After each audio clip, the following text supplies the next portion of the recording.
విజేత కార్యక్రమానికి స్వాగతం సుస్వాగతం. పోటీ పరీక్షలు అనే మహాయజ్ఞంలో విజయం సాధించిన వారు అదృష్టవంతులు కాదు, దురదృష్టాన్ని తొక్కి నార తీసిన వారు దురదృష్టాన్ని తమ ప్రయత్నాల వల్ల, పట్టుదల వల్ల, తమ ఆలోచన వల్ల, తమ ఓర్పు వల్ల, తమ సహనం వల్ల విజయంగా మార్చుకున్నవారు, అదృష్టంగా మార్చుకున్నవారు ఈ పోటీ పరీక్షలలో విజయాలు సాధించేవారు. మిత్రులారా, గుర్తించుకోండి, ఎవరైనా పోటీ పరీక్షల్లో విజయం సాధిస్తే వాడు చాలా అదృష్టవంతుడు. వాళ్ళ యొక్క తల్లిదండ్రులు చాలా గొప్పవాళ్ళు, అందువలనే డబ్బులు ఇచ్చి వాళ్ళని చదివించడం జరిగింది, కోచింగ్ సెంటర్లో జాయిన్ చేయడం జరిగింది అని మనం చెబుతూ ఉంటాం.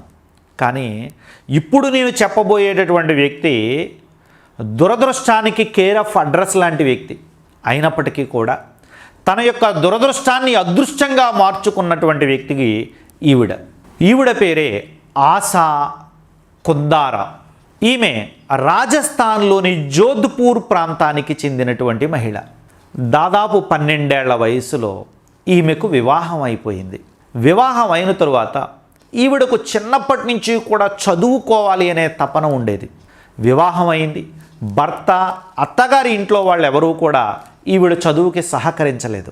అయినప్పటికీ కూడా చదువుకోవాలనేటువంటి తపన మాత్రం ఈవిడలో చనిపోలేదండి. ఈమె చాలా కాలం పాటు సంసార జీవితాన్ని గడిపింది. 2 పిల్లలు కూడా పుట్టారు, వాళ్ళు పెరిగి పెద్దవాళ్ళు అవుతున్నారు. ఈ తరుణంలో భర్తతో వచ్చినటువంటి విభేదాలతో భర్త నుండి విడిపోయి అమ్మా నాన్న దగ్గరికి మళ్ళీ వచ్చేసింది.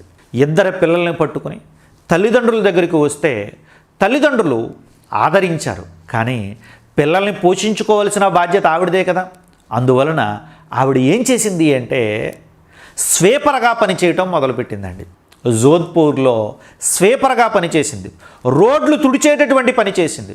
అయితే తాను అక్కడ ఆగిపోకూడదు అని చెప్పి చదవటం ప్రారంభించింది. ఆవిడ ఇంటర్మీడియట్ కంప్లీట్ చేసింది, డిగ్రీ పూర్తి చేసింది. రాజస్థాన్ పబ్లిక్ సర్వీస్ కమిషన్ వాళ్ళు నోటిఫికేషన్ వేస్తే ఆ నోటిఫికేషన్లో ఆవిడ అప్లికేషన్ పెట్టింది.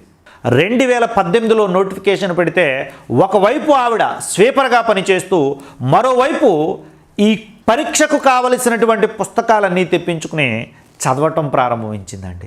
ఏ స్థాయిలో ఆవిడ చదివింది అంటే Rajasthan public service commission result ప్రకటిస్తే రిజల్ట్లో 728వ ర్యాంకుతో ఆవిడ డిప్యూటీ కలెక్టర్గా సెలెక్ట్ కావడం జరిగిందండి. ఒక్కసారి ఆలోచించండి, ఎక్కడ దారుణమైనటువంటి పేదరికం, ఎక్కడ 10th క్లాస్ లోపులోనే విద్యను ఆపివేయటం, భర్తతో గొడవపడి భర్త ఈవిడను చేదరించుకుంటే భర్తను వదిలేసి బయటకు వచ్చేయటం, 2 పిల్లల్ని పోషించటం కోసం రోడ్ల మీద చెత్తను తుడిచేటటువంటి పనిలో చేరటం, ఎక్కడ కూడా ఆవిడ తన యొక్క ఆత్మవిశ్వాసాన్ని, ఆత్మగౌరవాన్ని కోల్పోలేదండి. తన మీద తనకున్నటువంటి నమ్మకాన్ని కోల్పోలేదు.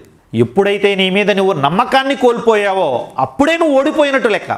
నేను గెలుస్తాను, సాధిస్తాను అనేటటువంటి నమ్మకం నీలో ఉన్నంతకాలం నీ విజయాన్ని ఈ ప్రపంచంలో ఎవడూ కూడా ఆపలేడు. దేవుడు రాసినటువంటి విధిని సైతం నీ యొక్క ప్రయత్నం మార్చగలగాలి, నీ యొక్క ఓర్పు మార్చగలగాలి, నీ ధైర్యం మార్చగలగాలి. దేవుడే అనుకోవాలి, వీడికి కాకపోతే ఇంకెవరికి ఇవ్వాలి మనం విజయం.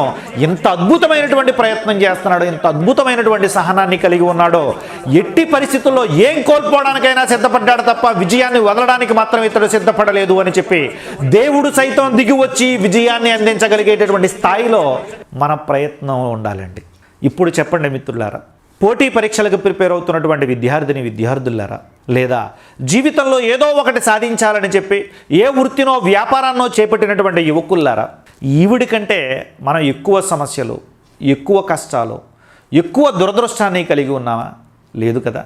మనం చాలా ఎక్కువ అవకాశాలు ఉన్నటువంటి ప్రాంతాల్లోని, ప్రపంచంలోని జీవిస్తున్నాం.